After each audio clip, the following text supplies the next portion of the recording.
And, even the Hebrew writers admit something that, if the truth be known, we're from Mesopotamia. They couldn't deny it. And so Abraham, of course, comes from Ur of the Chaldees, which is in the southern region. And so I'm pretty sure he's probably an Amorite, by the way, and we can talk more about that if you're interested. But that's just another people group, probably very West Semitic type. He's living in Ur of the Chaldees, which, of course, the primary deity was the moon god Nana. And where does he go after that? He goes up to Haran, which is the only other city which had the moon god as its primary deity. And by the way, Haran was in the Amorite homeland, so he's probably going back to his family homeland. And then, of course, he goes into Syro-Palestine, where God tells him, this is where you're going to stay.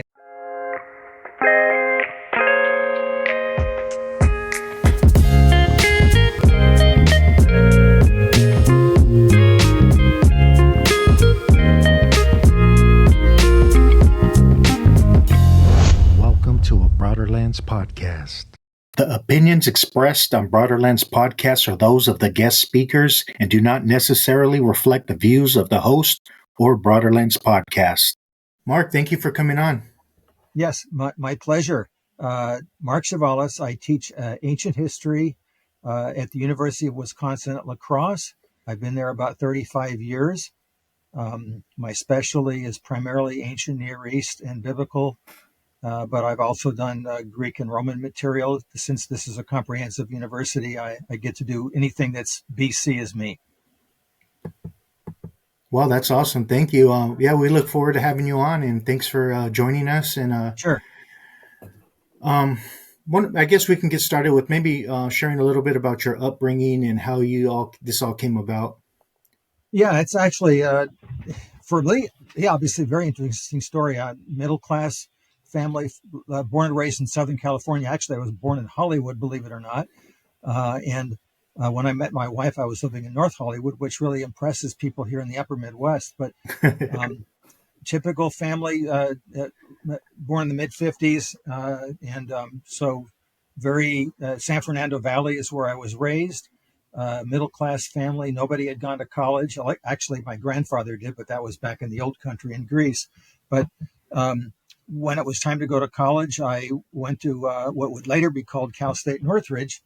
And I really liked sports. I was going to play for the Dodgers. The only thing that stopped me was talent. Everything else was in place except for talent. And when I wasn't outside running around, goofing off, riding my bike or playing sports, if I had to stay inside, I would be reading books. And the things that drew me were history books. And I just read everything. The first thing were the Mongols and other people groups, etc. I just liked them. So wouldn't you know it, when I went to college, I became a math major because I was excellent with numbers. And of course, what would you do with a history degree? So I was good in math for about a year or two until all those numbers became Greek letters and curlicues and other signs. And I just couldn't do calculus. And I couldn't pass it. So I wanted to salvage a degree. I went over to history, which I really, really liked. Found that I was always drawing myself towards the ancient stuff. I had been raised in a very solid Presbyterian Christian environment, and so I knew that material quite well, and so I was drawn towards the stuff. I liked the Greek and Romans, but I was always interested in obscurity, and so I wanted to go back even further.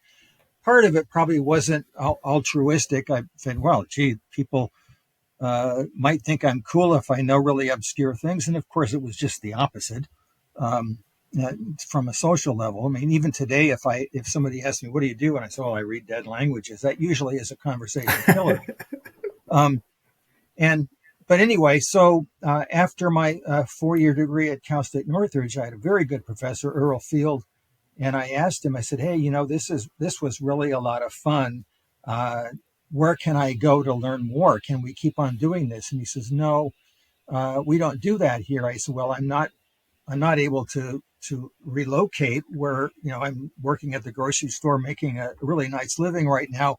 What can I do? And he says, well, the closest place would be UCLA. So I said, oh, okay. So I signed up at UCLA. Somehow I got in after a year that I didn't get in, and they sent me to the Greek professor. And after about 20 minutes of conversation, he says, all you talk about is Babylonian stuff. You don't want me. And so he sent me over to the Italian from Milan. His name was Giorgio Bucciolati. And I didn't know anything. I just knew that I liked this stuff. I came over to him and I found out that the first thing I was going to be doing was learning languages. And I said, no, I just want to learn history. And he says, you aren't going to learn history until you learn the languages. I said, okay. Oh, by the way, you're going with us to Syria on a dig. And so within a year of study there, the next thing I know, I'm on a plane from LAX to Damascus. And so I went on an excavation. This is in the mid to late 70s was my first excavation. I remember returning home thinking that was an amazing experience. I would never do that in a million years. Okay, I didn't even like sandbox as a kid, so why would I like, going on a dig? And of course, I went year after year after year. I had 9 seasons of excavations in Syria, right along the first along the Iraqi border, a place called Terka, Wow. and then up in the upper regions of Syria near the Turkish border. So I found out, and it's because this is Bucciolati's training, that I was going to be trained in archaeology, in languages, and in history. And I kind of jokingly say I'm equally incompetent in all three, because of course nobody can be an expert in all those areas. And so but I really appreciate the fact that I was able to go excavating for many years. And when I was hired on at University of Wisconsin here, they wanted somebody who did ancient history and archaeology. And so I fit the bill. They have an undergraduate program in archaeology here, an undergraduate major. It was one of the first in the country. And I would tell my students, I'm a historian who has masqueraded as an archaeologist.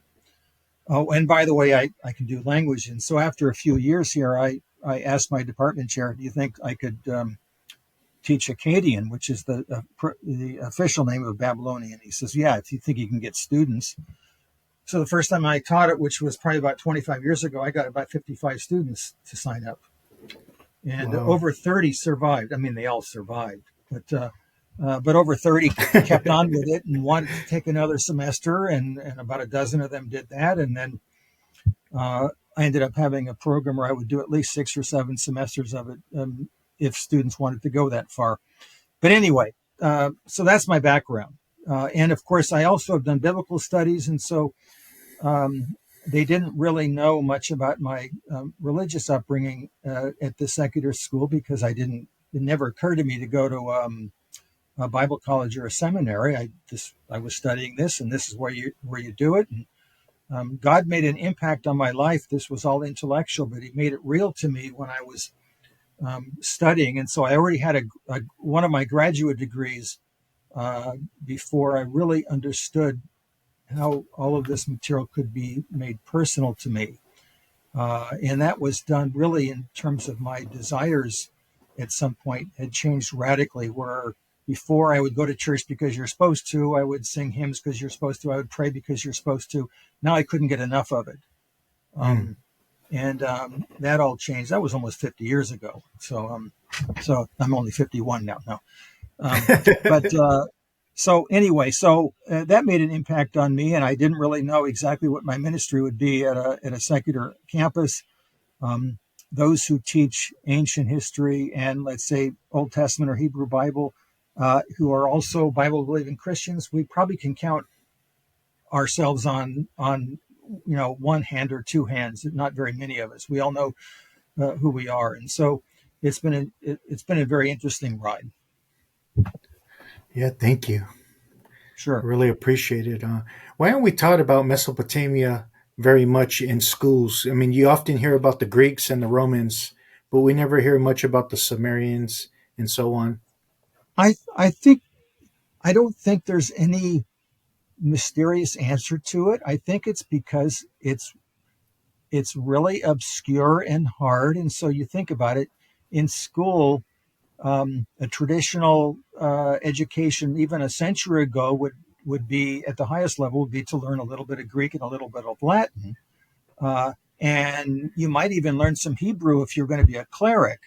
But a century ago, they were just beginning to understand Akkadian. Even Sumerian was barely understood. So a century ago in the 20s. Yeah, they're beginning to work with Sumerian grammars right about a century ago. And so it just wasn't part of the American curriculum. And so for it to be able to percolate down to a level where people could make sense of it at the high school and below level, you'd have to have somebody who was able to break it down. That really took decades for that to happen. And I remember early in my career, I would often be asked to evaluate either Western Civ or World Civ textbooks, and I would always evaluate the first chapter. They would talk about Egypt and Mesopotamia, and I said, they're using sources that were for 100 years ago. Things have changed since 1904. They were using the 1904 Harper, translation of the Hammurabi Code. I said, actually, it was really, really good at the time, but we know a whole lot more about it now. And so you guys shouldn't be using this. You should be using this. And so they would make loads and loads of mistakes because, and actually, one of my colleagues out in California, Amanda Podany, has done a lot of work working with secondary schools, trying to make Mesopotamia palatable for schools. But other than that, I think it's simply because it's just been a difficult nut to crack in fact, even for ancient historians, because if you're outside of the ancient Near East, it's virtually unknown, even to classical scholars. They usually don't know much about the ancient Near East. And so when I go to conferences, even a classical conference, and talk about the Near East, they say, oh, we didn't know there was that connection. There's very few people who have tried to cross over. Martin West is one of them, who was a classical scholar, decided, I'm going to learn Akkadian. And he did it, and he's been able to do the crossover, showing connections between ancient Greece and the Near East. And it's been a really interesting experience for him, I think. And I really applaud him for it. So I think it can only get better. Yeah, thank you. Well, really fascinating accounts, and really a pleasure to hear this information. Thank you for sharing. Sure. So how do you feel learning about the Mesopotamian text might affect your relationship with the Bible, or somebody that is new to this? Well, I think this is a goal. I probably couldn't have told you this when I first started, but now that I'm sort of near the end of my career, I'm at least in terms of the regular teaching load. I think my joke is one of my goals is is to study the Bible and try to understand it in its original context, which is the ancient Near East. And someday maybe I'll get to the Bible because, of course, once I look at it this way: can you imagine it's 5,024 and our civilization is long gone and buried? Although one book survived. Let's say it's Mark Twain's Huckleberry Finn. And it's literature, but you obviously know it also probably betrays 19th century life, along the Mississippi. And so it betrays that. And so but we don't know anything else. There's no context for it. All of a sudden, you're an archaeologist, you stumble upon the Library of Congress. It's like, oh my goodness, now we have a full and complete context for this book. Well, that's what happened with Mesopotamia. The Bible, in many respects, before the 1840s, was sort of on its own with no context except for some isolated statements in some other classical sources. And so we had no context for it. All of a sudden, the context, exploded. Right now, I don't think anybody has an exact count, but there's probably over 1 million clay tablets that have been discovered so far. And of those, maybe 15 or 20% have been published. And so, there's a lot to do. But even if only 150 or 200,000 have been published, that's quite a bit. And,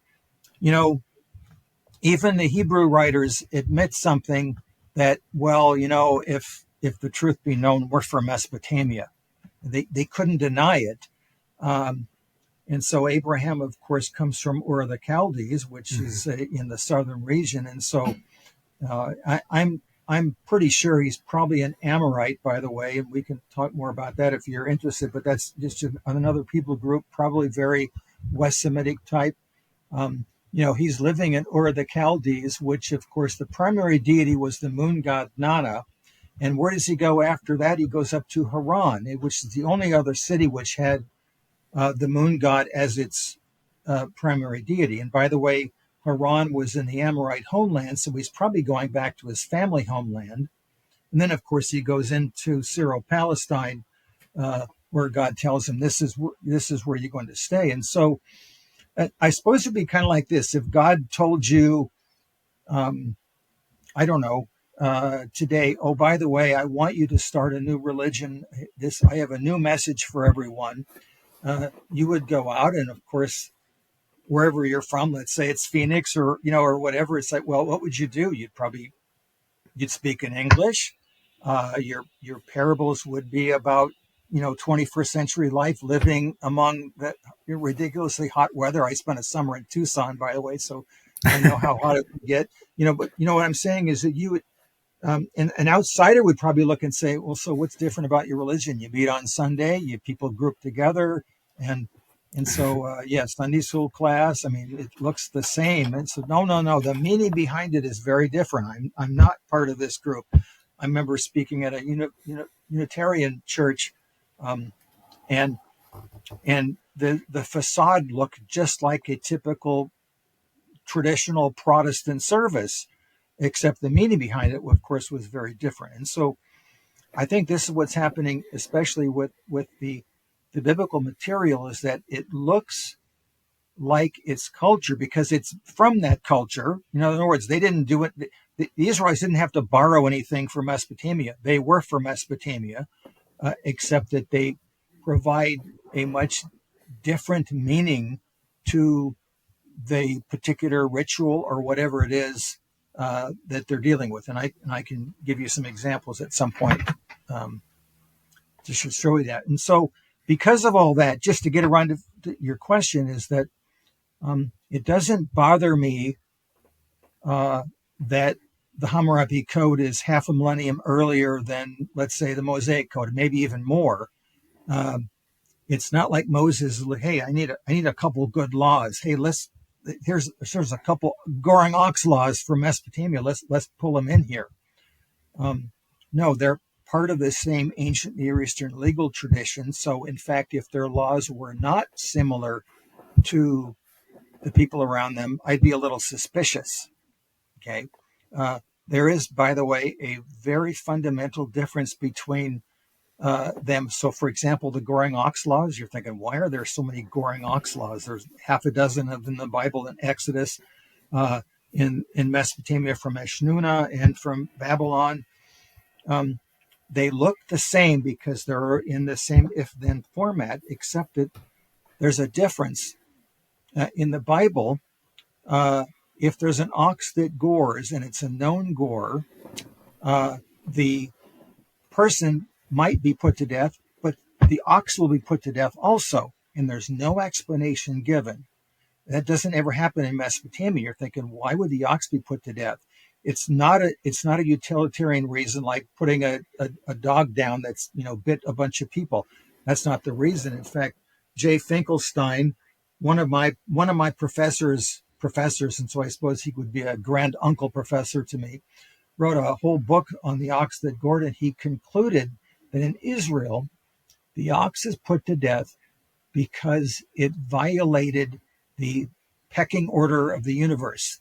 The top of created order was the Adam, the human, and a creature that was below the human had killed it, whether accidental or not, and so it had to be removed for the purity of the situation. And he wasn't convinced he was true, but it's the only explanation I can understand that makes sense. Furthermore, in terms of the law codes, for example, in Mesopotamia, if you look at the statue of Hammurabi, he's actually handing his tablets over to the seated deity, who happens to be Shamash, the sun god. And it's, to me, it's tongue in cheek, I would say it's kind of like Hammurabi giving him his annual report. Like, here, this is what I did this year. Could you keep me on another year? I think I did a good job. But of course, in the Bible, they've got a great pains to make sure that these laws are not from Moses. They're from above. They're from a higher authority. And so that's a dramatic difference, even if the similarities are superficial at best, because they're from the same cultural continuum. Thank you. I guess one question I have was about the, in Sumer they talked about the Anuna, the Akkadians talked about the Anunnaki, and then later you hear about the Hebrews talking about the Elohim. Is there a connection there? If there's a connection, I'm unaware of it. The Anuna in Sumerian texts, by the way, they're mentioned only about in Sumerian literature. In fact, because you asked that question, I just happened to look on my Sumerian electorate text corpus. There's about 180 attestations of the Anuna. And if you look at all the attestations, they don't, if you add them all up, it's not a comprehensive core. In fact, I wish I had a manual telling me what they were. The only problem is that if I had a manual telling me what they were, I would need another manual explaining what the manual meant. And so the Anuna, in some contexts, in the pre-Sargonic period, simply seem to be a collection of gods. Okay, and by the way, I think the word probably means something like the seed of the prince or princely seed. Nun means prince. The probably means offspring, and the K after it, by the way, is a genitive. And so it can't be the word for earth. It's impossible in Sumerian for that to occur. And so, in fact, humans are also called Anuna on occasion. I only know that in the context that the person is not a human when the divine determinative is used. In other words, the Sumerian scribes wanted to make sure you know that this is a divine being, so I'll put the divinity marker before them, and so you'll know this is the case. This, by the way, gets confusing for us because if my name has a divine portion of my name is divine, like, if my name, let's say in the Bible, is Elijah, which has the term Yah in it, there would be a divinity marker before the divine name, showing you it's a divine name, but the person itself might not be divine. So there's lots of confusion. In fact, in Sumerian, their pronouns were not masculine, feminine, they were animate, inanimate. And so we don't always know when they're talking about a person, a human, whether it's a male or a female. It gets to be pretty confusing. So anyway, back to the Anunnaki. The term Anunnaki, by the way, is the Akkadianized form of the term. And in fact, we only know Sumerian because of this. After Sumerian was a dead language, the Akkadian scribes began making lexicons for us. And another one of my grand professors, uncle professors, Benno Landsberger, took the time of collecting all the dictionaries in his materials for the Sumerian lexicon. Half of them were handwritten, the early volumes, because he had fled the Nazis when he was a young man, and so he had no files. And so anyway, he makes the lexicon. And by the way, Sumerian is about as close to Akkadian as English is to Chinese. They are as far removed as possible as a language. And so, and you have to learn both, by the way. If you're going to learn Akkadian, you have to know some Sumerian because there's so many Sumerograms that are listed. And if you learn Sumerian, you have to know Akkadian. But it's really asking somebody to learn English and Chinese at the same time. And it was maddening, by the way, for a beginning student to learn this. Akkadian is a Semitic language related to Hebrew. In fact, I believe it's very, very important for understanding the Hebrew Bible, because there are over 2,000 words in the Bible that are attested only one time. If we can find derivatives in other West Semitic languages, it'll help us at least be in the ballpark for meaning. Back to the Anunnaki.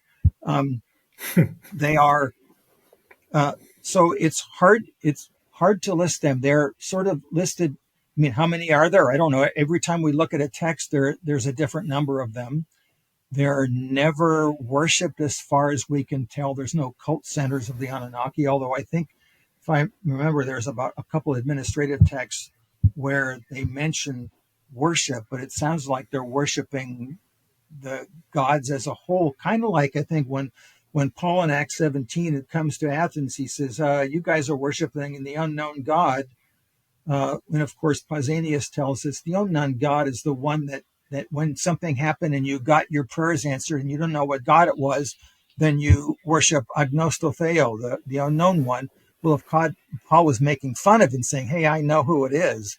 And then he presents them his message of the gospel and some believed and some didn't in the book of Acts. But so I think sometimes the Anunnaki are probably listed that way. Sometimes they're in heaven and sometimes they're on earth. And in later periods, in the Old Babylonian period, when it's exclusively now Akkadian, by the way, Sumerian is still being written, but we know it's a dead language because there's no more changes. Think about it. What's the difference between English you're speaking and even when you were kids?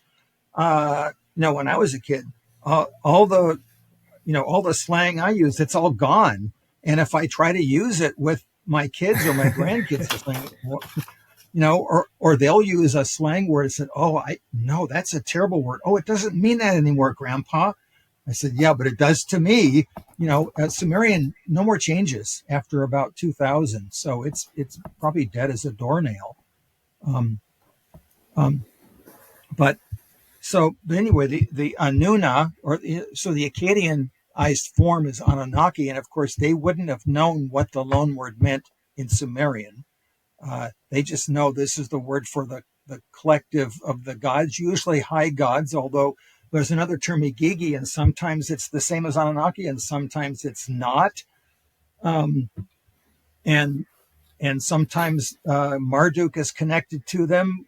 He has 300 in the Enuma Elish story, which, by the way, is pretty late, by the way, at least in its form that we have. I think it goes back very early, but we don't actually have any substantial forms from the Sumerian third millennium. But the Anunnaki are help form the universe, 300 in the sky and 300 under the earth. But in later periods, especially when we go to other cultures like the Hittites and the Hurrians, the Anunnaki are always netherworld gods. In fact, the Anunnaki for the Hurrians and Hittites, now this is, by the way, now mid-second millennium, the end of the Bronze Age, about, between 15 and 1200. They're kind of like the Titans in ancient Greece. They're the old gods who got defeated. And so the meaning changes over time. And so it's really hard to grab a concrete purpose to them. So how would this be connected to the Elohim? Well, by the way, I'm no Hebrew scholar, but because of my Akkadian background, I sort of learned Hebrew through the back door. I couldn't learn it at UCLA. You could only learn advanced biblical Hebrew. And so I said, well, I don't have any Hebrew yet. Well, take some Ugaritic over here. And so I've learned all the languages surrounding it, but not the Hebrew text. And so whenever I would talk about it, my students would say, well, you know Hebrew. I said, no, I know. It'd be like me learning Latin and somebody coming up with a text in Spanish or in Italian. Yeah, I could probably make sense of it, but don't ask me to, I couldn't be dangerous in it. So, but the term Elohim, of course, is syntactically a plural, but it's also a singular because it's kind of like the word sheep in English. If I say the sheep are in the meadow, you can figure out, oh, he's talking about more than one sheep. If I say the sheep is in the meadow, which is perfectly fine, oh, he's talking about one sheep. I know this sounds really elementary, but I don't think that the term Elohim is any different. There's over 2,000 attestations of the word in the Old Testament. Most of the time, it's with a singular verb. So it's probably talking about a single being, God. Sometimes it's, most of the time when it's used as a plural, it's clearly talking about the gods of the nations. On rare occasions, it's talking about, for example, in Psalm 82, is clearly talking about some sort of probably a divine council that meets with God. And they don't appear always to be on good terms with God, by the way, whoever they are, these Elohim. And so, and it's never explained to us. It's mentioned in Deuteronomy 32, I think. By the way, a good, well, not a good, a colleague of mine who unfortunately just passed away has done a lot of work with this. And I really appreciate him because he's tried to make ancient Near Eastern studies and biblical studies applicable to the populace. And this is Mike Heiser. Unfortunately, he just passed, but he's done a lot of work, podcasts and other things. And so because of that, he was even though he's a good deal younger, he's a role model. But anyway, the term Elohim, evidently there must be some sort of divine council. There's no explanation for it at all. And in fact, most of the questions I have when I'm reading the Bible are not, the biblical writer is not interested in answering them. So for example, in this day and age, we've been rightfully so very interested in trying to incorporate the study of women into, the ancient record. And so, but I tell my students when I've taught courses on women in the ancient world, and the first thing I tell my students is that, the documents you're studying, none of them care a hill of beans about your question. In other words, you want to know about women who are like in Mesopotamia, they don't care about your question. And so I'm going to be extracting intellectual blood out of a turnip. And I think the biblical text is the same way. Once in a while, it'll tell you something to explain this or that, but for the most part, it's not interested in telling you differences between the genders, because in ancient Israel, it would say, you don't already know. I mean, our life is pretty hard here. And so even when you look at Genesis 3 and the consequences of the fall, the woman is hit hard right where she's at. That's at the home in Genesis 3. And then where's the man hit?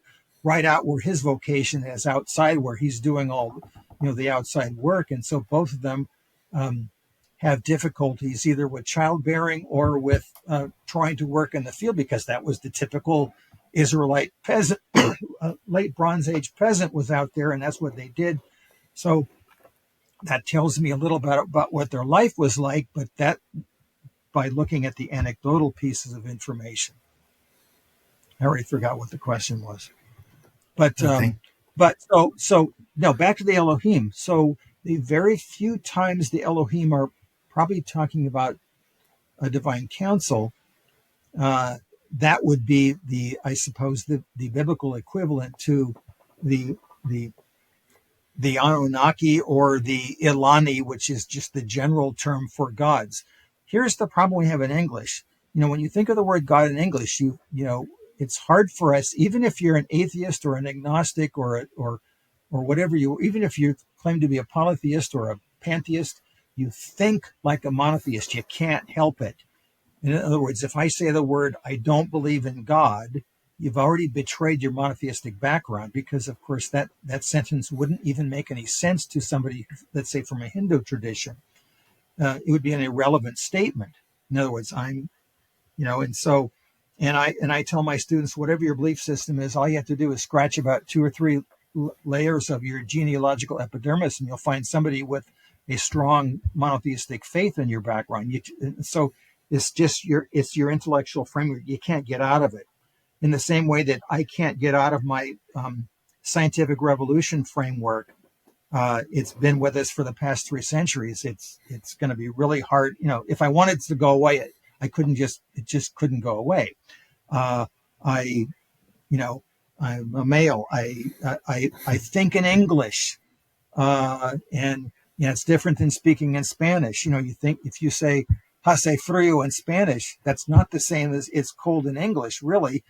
In fact, you're in want of a subject, and of course, the subject is God. God makes it cold. In English, you say it's cold, and you're really what you're talking about is Mother Nature, which of course really is a non-entity.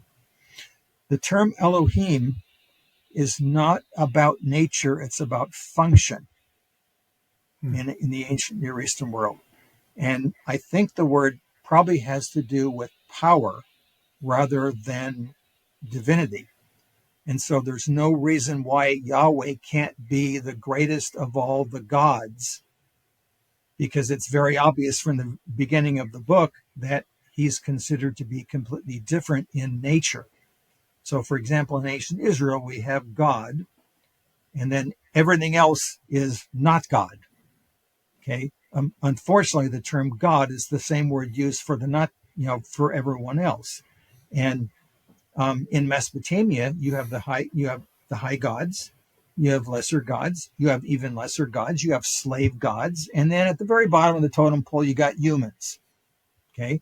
But all of us have divine stuff. We just got the least amount of it. And so you have a descending level of importance, I suppose, in this hierarchy. In Israel, it's turned on its head.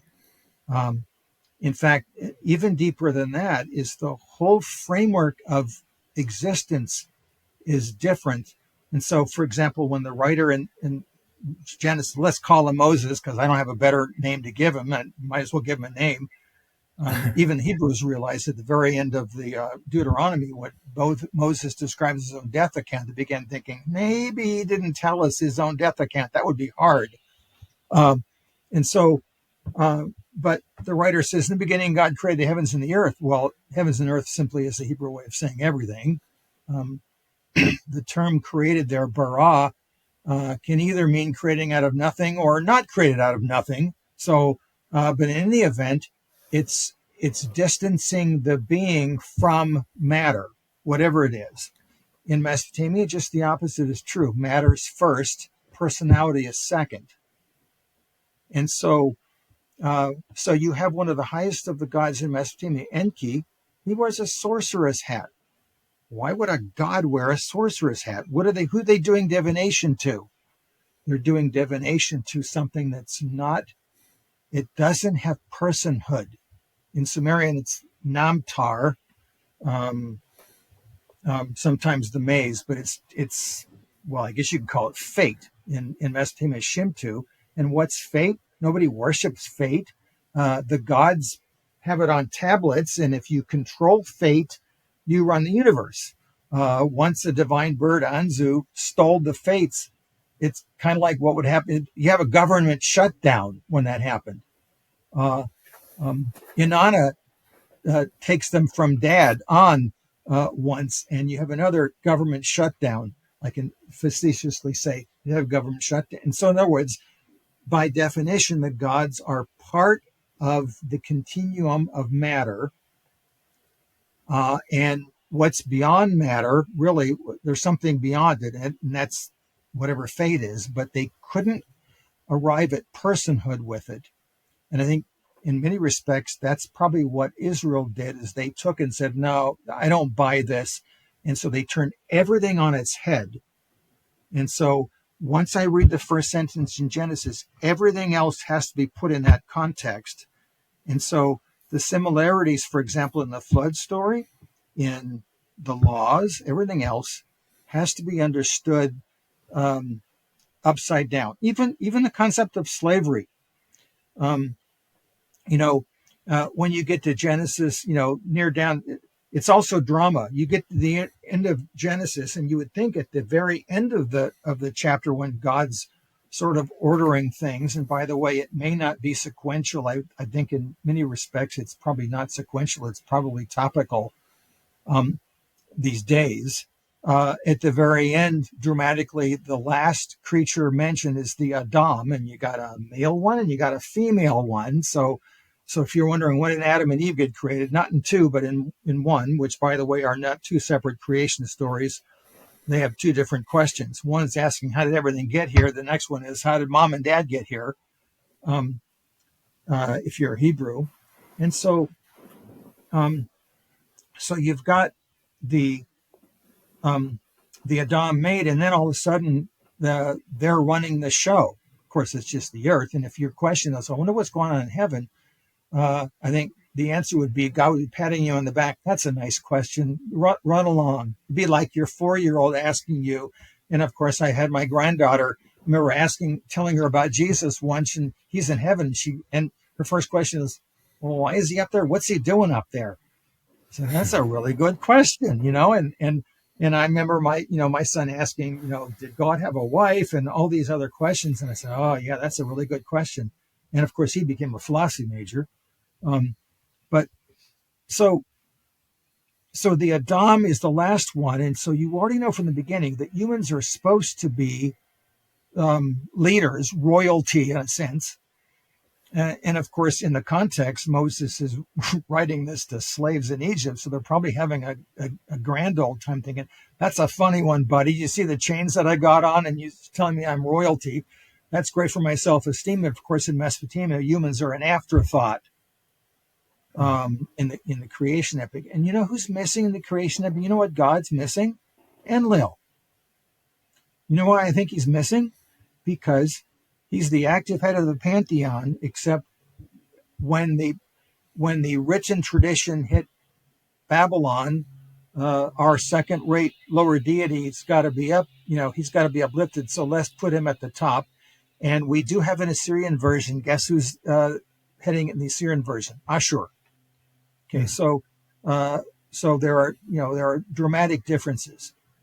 So Enlil might have been the original God in the story, and he's taken up. But of course, we don't know any of these things. But in Mesopotamia, humans are made to be slaves. Their goal is to serve the gods and do all the dirty work the gods don't feel like doing. And an Israelite might say, yeah, I feel the same way. And the writer's going to say, yeah, but it wasn't supposed to be that way. Well, what happened? After Genesis 1 and 2, you got Genesis 3. There's Genesis 3 is a story to explain why things aren't the way I expect them to be. And of course, everything else afterwards has to be looked at in that context. And so it says, well, why is there death and murder and polygamy and all these other things? And my answer is, well, yeah, you have to read the preface first. Here's the ideal, here's the realia. And it's, of course, it's still a hard nut to crack. Yeah, thank you. Fascinating. You have so much information. It's really, really interesting. Thank you for sharing. Sure. So do you feel like with the ancient texts, do you feel there's a relationship between the gods spoken about in the Bible and any of the ancient beings mentioned in those texts? Well, I mean, obviously, when you read the biblical text, they want, the writer wants complete loyalty.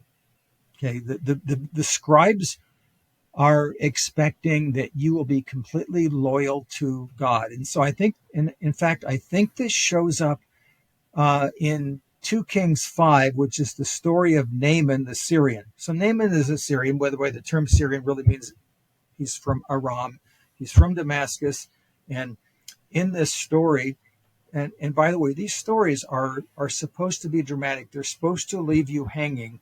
So you're asking 5 or 10 questions that were unresolved, and Moses or whoever the writer is going to say, yeah, that's exactly what I want you to do, because you're thinking about God as you're wandering around. Oh, did you want an answer too? No. And so here's Naaman. So Naaman is obviously a pagan. And pagans, by the way, worship a multiplicity of gods. And so Naaman he's got leprosy. And by the way, the term leprosy just means skin disease. And so it could be terrible acne. It could be, full-blown leprosy. But whatever it is, I'm going to guess it wasn't full-blown leprosy, because how could he be the general in the top general in the army if he had full-blown leprosy? So it's just a generic word. And so he's a leper, and he's got this little Israelite slave girl who has no name, who probably got captured because she was in the northern region. And she says, hey, so you got leprosy. I know a guy who I think there's some guy in Israel who could probably heal you. And so he says, well, all right, let me ask the king. He asked the king, hey, do you think I could go down and get healed? He said, well, that'd be great. So let me give you this letter. And by the way, the anecdotal piece of information fit perfectly in the period. If I'm a foreign general and I need to go to another country and I'm on business, I need to have a royal letter with me. And so he's got a royal letter. He comes down and the royal letter says, hey, do you think you could find somebody in your kingdom to heal my guy of leprosy? But we even have a Hittite text that's written to the king of Egypt. We actually have the original incoming letter still found at Boyaz Koy in Turkey, where it says, hey, my wife's sister is in her 50s, but she really wants to give birth. We heard you guys have really good medical people. Do you think you could bring one up? And the Egyptian response is like, hey, what are you talking about? We don't have anybody who could help a woman in her 50s. But it's amazing that they would do that. And so anyway, in the Second Kings story, Naaman gets there. And of course, the Israelite king who's Ahab, the bad king. He says, I don't have anybody. Are you guys trying to goad me into war? And of course, Elisha hears about it and says, hey, bring him to me. So Naaman comes down, and it's supposed to be hilarious because Naaman's got his entire army and they're now next to Elisha's shack. Wow. So, and so here's Elisha, and Elisha doesn't even come outside. And then he says to a servant, hey, just go tell him to take a bath. Yeah. And Naaman's furious. He says, I came all the way down here. There's nice rivers up there in the Jordan. It's dirty and muddy. And you want me to take a bath in the Jordan? That's ridiculous. And of course, his servant says, well, that's really not a big deal. Why don't you just do it and see what happens? And of course, he takes the bath, he gets clean, and he says, now I know Yahweh is the true God. Mm-hmm. And he switches sides. But it's interesting. As he's leaving, he starts talking to Elisha, and he starts mumbling. He says, I'm going back home, and, there aren't any Yahweh worshipers up there. And so I'm second in command. I'm sort of paraphrasing, but, he says that. So when the king wants to go into the temple and he wants to worship his God, I got to go in there, and he's sort of old. And so he's going to lean on me, and I've got to hold on to his staff. And so, I've got to sort of go through the motions in the pagan temple. Is that cool? And you know what Elisha says to him? He says one word. He says, peace. In other words, it's cool. Just go. And so Naaman is a Yahweh worshiper. And so what changed with him? He has believing faith. And he's mentioned, of course, in Mark 4, when Jesus is talking to his own people in Nazareth. And he says, why do you think Elisha only went and healed Naaman the leper and some Syro-Ephraimite woman? In other words, they're furious. He's talking about pagans. Yeah, they were pagans, but they listened and they obeyed. So, we never hear about Naaman again, of course. But the point is that he understood the difference. The similarities are superficial. So later on in 2 Kings, when Jehu wants to wipe out the Baal worshippers, he tricks the Baal worshippers. They all go into the Baal temple. Jehu goes in there. He says, hey, guys, we're going to have a big Baal worship. We're going to do a big sacrifice. He goes in there and he performs the sacrificial ritual. Did it ever occur to anybody that the reason that he could do that is because the form of the ritual probably looked the same in Israel and in Aram? So he could do that and trick them. And then, of course, he had all of them obliterated. So the connection between Yahweh and them, at least from the biblical writer standpoint, is nothing could be more different. We're from the same culture. That's it. Other than that, our divine being, by the way, is wholly apart, transcendent from the universe. The only reason we know about that is because he's also immanent. In other words, he's made himself known to us, and so we couldn't resist it. Although, if you think about it, the Israelites really aren't particularly monotheistic. That's the whole point of Genesis through 2 Kings, is to show, think about it, 2 Kings is written after their equivalent of 9/11 times infinity. Wow.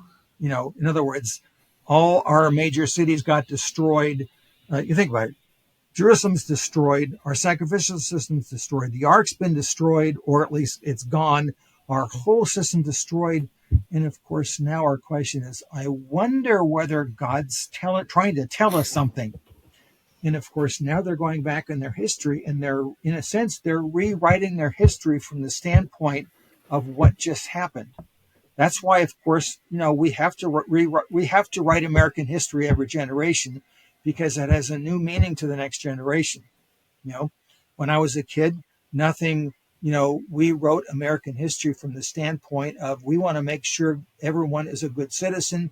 So America, no matter what America does, its heart is always in the right place. If somebody would have asked me, so why did we have the Mexican-American War and amputate half of Mexico's territory? My answer as a kid would have been, I don't know, but they must have had it coming, because Americans always do the right thing.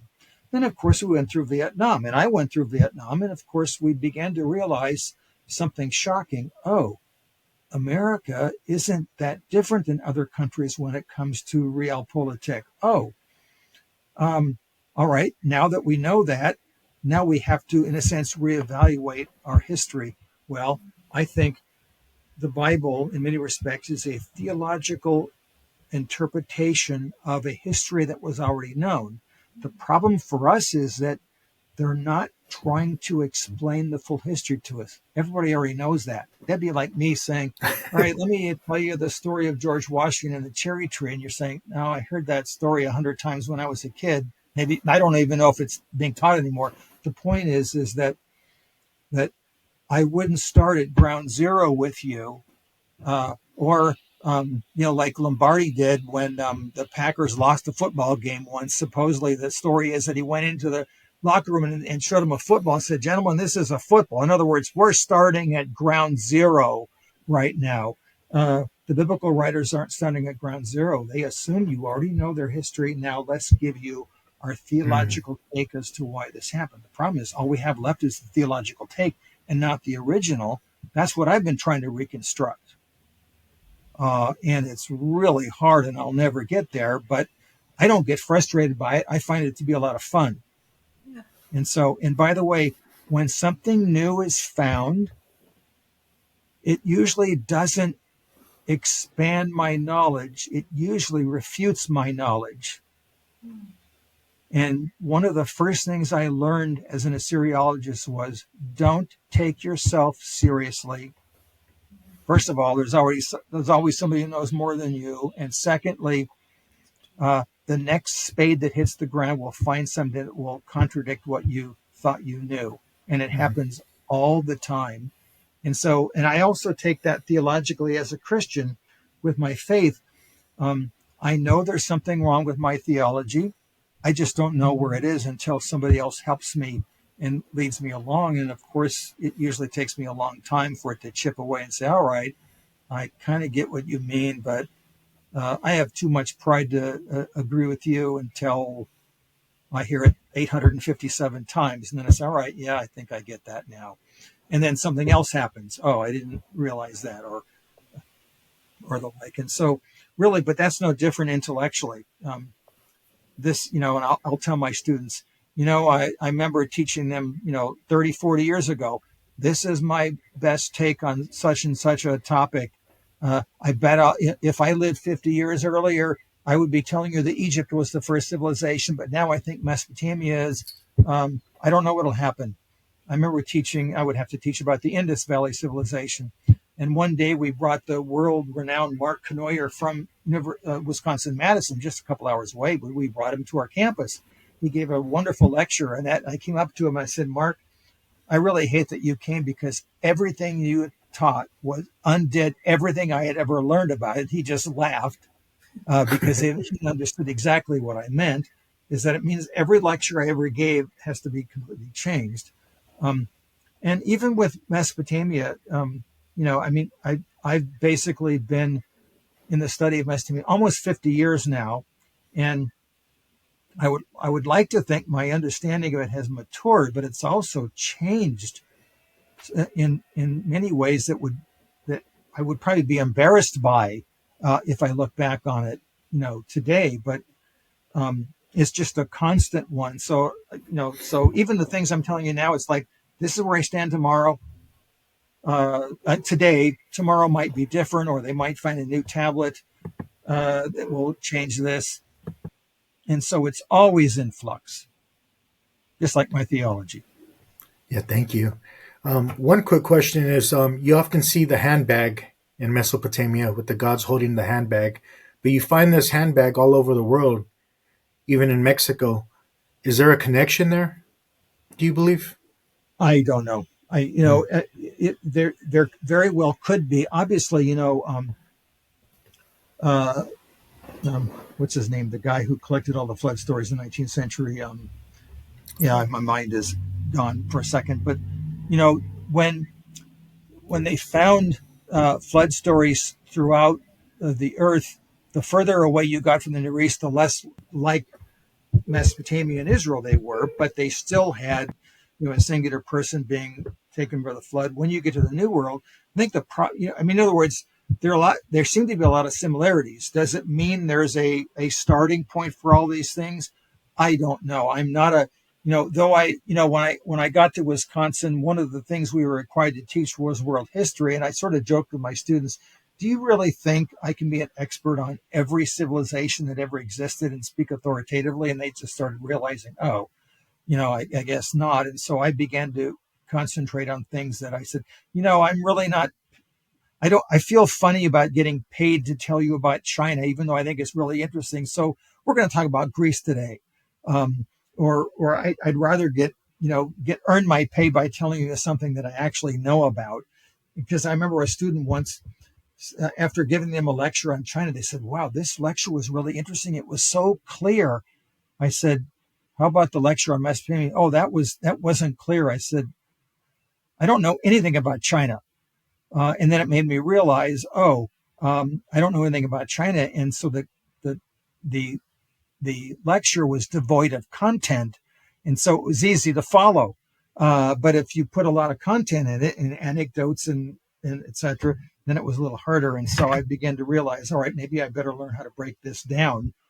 In fact, one of my primary goals, by the way, now in retirement, which is happening soon, will be to try to break down my field for the public, because I think that has not been done well. And so I really want to be able to do things in avenues like this, in other avenues for the Near East and for biblical studies. And so I find things like this to be a lot of fun. Yeah, thank you. So the answer is no, I don't know what the connection is, but it's always a possibility. But I'm art history, though I'm very interested in it, and I find it to be a lot of fun. It's outside of my wheelhouse, iconography and all that. Is there a meaning behind the handbag? Do you know? I really don't know. That's the other problem, is that, first of all, I tell my students, who do you think has to do more interpretation, the historian or the archaeologist? And they all say, oh, the historian. I said, actually, I think it's the archaeologist, because if the archaeologist, especially dealing with prehistoric material, they're dealing with prehistoric material, which means it's mute. And so that means I have to try to provide an interpretation, which is based upon, hopefully my academic intuition, but it means it's always subject to reevaluation. If I have a document there, at least I have something that I can read and explain. And so when I have something like a handbag there, I would imagine somebody has tried to figure that out. I'm unaware of it. But usually when each culture takes a particular topic, they form it into their own image. This is why, for example, when the Anunnaki are taken by the Hurrian Hittite culture, they're only underworld gods and they're sort of scary. To me, it's kind of like they're almost demonic, like in the Middle Ages. What do you do if you want to, if you start up a ritual? Would you speak in Latin? Because of course that's the ancient, language that you would use. Hocus pocus, abracadabra, which means what? Open the course. Things like that. You're using these strange phrases. In the Hittite world, you'd use Hurrian to do that. And you would use gods that sort of had survived. And so it's kind of using the word American. I mean, think about it. Can you imagine trying to figure out what the word American means if you're living in 5000 AD? Your first thought is, wait a minute, the origin of this word, it's some Italian guy's first name. How did that get over here? Why didn't they call him the United States of Bob rather than United States of America? And you're thinking, all right, and now it's used in the context of a continent, then it's used in context of a country, then it's used in context of a people group that are native to the land, but they never call themselves that. So you'd be completely confused. Wait, this is all contradictory. And I think that's the whole issue of the Anunnaki, for example, is that, how can you make a generalization about 3,000 years of history? When students will ask me, what were women like in Mesopotamia? My answer would be, what were women like in Western civilization from Homer to the present? It's like probably a lot different in Homer's time than they are in the present. Yeah, but there's a continuum. It's the same tradition, isn't it? Well, sort of. And so what's the connection between, let's say, the first writing in Sumer in the mid-4th millennium to the Seleucid texts, which are all, some of them written in Sumerian? Well, they have a facade of similarity, but it's really, really different. And cuneiform civilization, I suppose, ultimately dies when the scribes die out. Sometime it appears to, at least right now, the 1st century AD. There don't appear to be any more texts after about AD 100, and the ones that we have at that point are clearly magical texts, rituals, which they're still using, but they probably don't even know why or what their origins are at that point. They're so far removed from them. Oh, that's one other thing. When you talk about the connection between that and the Bible, I'll just finish with this. Magic in the Bible is very, very real. They don't say, oh, don't do that because it's dumb. No, it's very, very real. That's why it's condemned, because it's rebellion, because you're going against the continuum. Yahweh has made these particular rules, and you're trying to bypass them by trying to tap into the operative forces of the universe without it's classified information. I suppose you could look at it from that standpoint. So you're doing a around the end to get to your purpose. Divination. By the way, there is divination in the Bible, but it has to be done right. It's never explained to us. It's the Urim and the Thummim. You can ask God some questions. We still don't know what they are, because sometimes you have a yes and sometimes you have a no, and sometimes there's a no answer. But it's never explained to us because the people who are doing it don't need an explanation any more than if I was writing a novel today about a cat. If I started in the first 5 pages telling you what a cat was, you'd probably stop on page 3. But in 5024, when cats have died out, you guys are going to be devouring this. Wow, now we know cats are. This is so cool. This is the best text ever written, on cats. No, not. Yeah, thank you. And I'll let Christa ask the last question. Sure. Oh, fascinating. Who would you say, like, out of the people that you've studied, was the most impactful researcher on your path, or someone that kind of, played an influence on your path? Well, it's hard to break down to one. Obviously, I have to start with my my primary trainer, Giorgio Bucciolati, who, by the way, who just came out with a book called When on High, which is a compendium of his understanding of the nature of Mesopotamian and Israelite religion. And I just finished reading it, and I said, oh, this is just like the class I took from him almost 50 years ago. This is so cool to look at it. And what he does is he shows the fundamental and basic difference between Mesopotamian religious understanding and Israelite religious understanding, show that they are absolutely, completely and diametrically different at their core, even if the superficial similarities are there. And so I really appreciate the book. In terms of Sumerian, by the way, my teacher was Pyotr Mikhailovsky, who was at UCLA as a younger scholar when I was there. He went on to greater things in Michigan. And he was so hard, and we hated it at the time. But he made me realize if I was going to learn this language, I had to sweat blood and tears. And so I remember the first time he gave us a mimeographed copy of a text. He says, here, take this text. What do you want us to do with this? Translate it. But we don't know anything yet. What language is it in? That's the whole point, is tell me what language it's in. But it's just cuneiform text. Just go figure it out. Wow. Well, obviously we couldn't. But the fact that we went and tried and came back battered and bloodied, and then he showed us, step by step, well, you didn't do this, did you? Oh, well, no, we didn't know that. In other words, he showed us the method, but he made us do it by suffering.